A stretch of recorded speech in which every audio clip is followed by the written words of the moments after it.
ಎಲ್ಲ ಕಲಾ ಪೋಷಕರಿಗೆ ನನ್ನ ನಮಸ್ಕಾರಗಳು.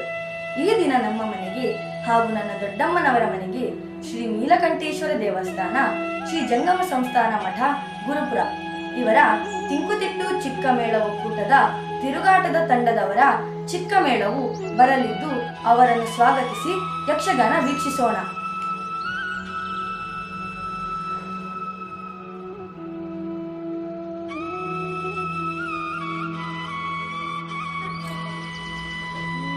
ಈಗ ಮೊದಲಿಗೆ ಪೂಜೆ ಮಾಡಿ ಸಿದ್ಧತೆ ಮಾಡಿಕೊಳ್ಳೋಣ.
ಪಟ್ಟಾಭಿಷೇಕ ಹಾಗಂತ ರಾಜ್ಯಸಭೆಯಲ್ಲಿ ನಾನಿಲ್ಲ ಎನ್ನುವಂತ ಕಾರಣಕ್ಕಾಗಿ ನನ್ನ ಹುಡುಕಿಕೊಂಡು ಬಂದವರು ದಶರಥ ಭೂಪತಿಗಳು ಮರಳಿ ರಾಜ್ಯಸಭೆಯನ್ನು ಸೇರಿದ್ದಿಲ್ಲ, ಇಲ್ಲೇ ದರಾಶಾಹಿಯಾಗಿ ಬಿದ್ದಿದ್ದಾರೆ.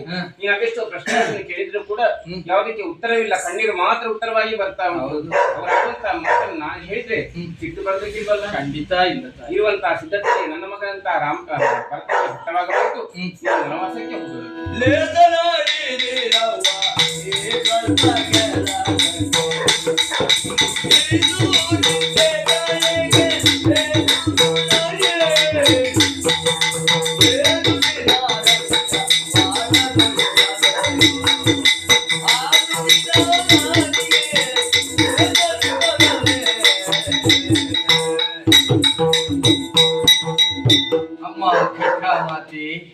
ರಾಮನಾದರೇನು ಭರತನಾದರೇನು ನಾವೀರುವರು ರಾಜ್ಯವನ್ನಾಡುವುದಕ್ಕೆ ಸಮರ್ಥರೇ ಇದ್ದೇವೆ.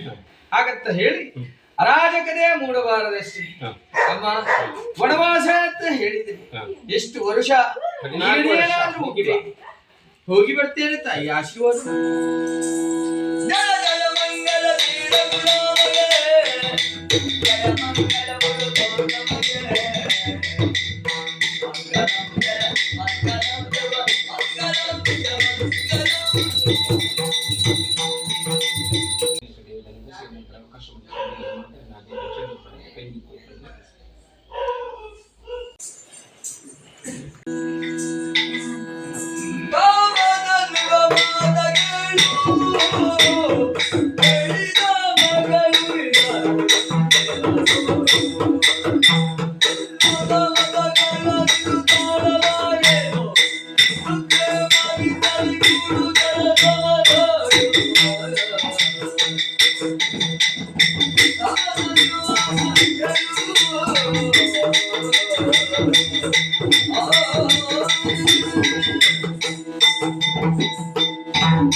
ಲಕ್ಷ್ಮಣದೇವ ಶ್ರೀರಾಮನ ಬಳಿಗೆ ಹೋದೆ, ಮದುವೆ ಆಗುವೆನ್ನು ಹಾಗೆ ಕೇಳಿಕೊಂಡೆ.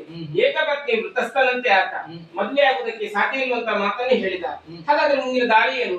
ಇನ್ನು ಹಾಗೆ ಕೇಳಿಕೊಂಡಂತ ಕಾಲಕ್ಕೆ ಅವನಾಡಿದಂತಹ ಮಾತು ಹತ್ತಿರದಲ್ಲಿ ಇನ್ನೊಂದು ಪರ್ಣಶಾಲೆ ಇದೆ, ಅಲ್ಲಿ ನನ್ನ ತಮ್ಮನಾದ ಲಕ್ಷ್ಮಣನಿದ್ದಾನೆ, ಲಕ್ಷ್ಮಣವಾಗಿದ್ದಾನೆ, ಆತನ ಬಳಿಗೆ ಹೋದ್ರಿಂದ ಕಾರ್ಯವಾಗುತ್ತದೆ ಎನ್ನುವಂತಹ ಮಾತನ್ನು ಹೇಳಿದ. ಒಲಿಸುವೆಯಾ ಲಕ್ಷ್ಮಣ?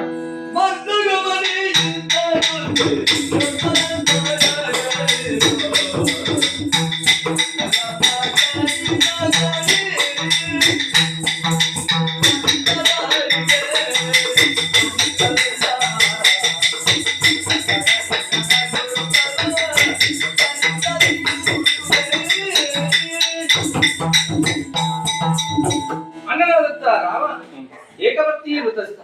ನಾನು ಬ್ರಹ್ಮಚಾರಿತ್ವವನ್ನು ಸ್ವೀಕರಿಸಿ ಆಗಿದೆ, ಆದ ಕಾರಣ ನಿನ್ನನ್ನು ವರಿಸುವುದಕ್ಕೆ ಅಸಾಧ್ಯ.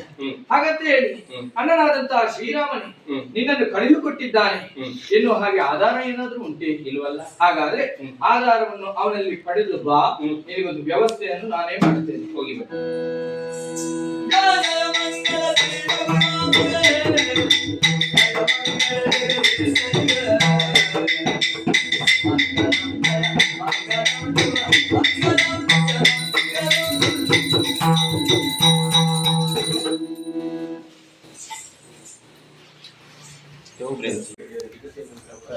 ಮುಂದಿನ ಸಲ ಮತ್ತೆ ಭೇಟಿಯಾಗೋಣ.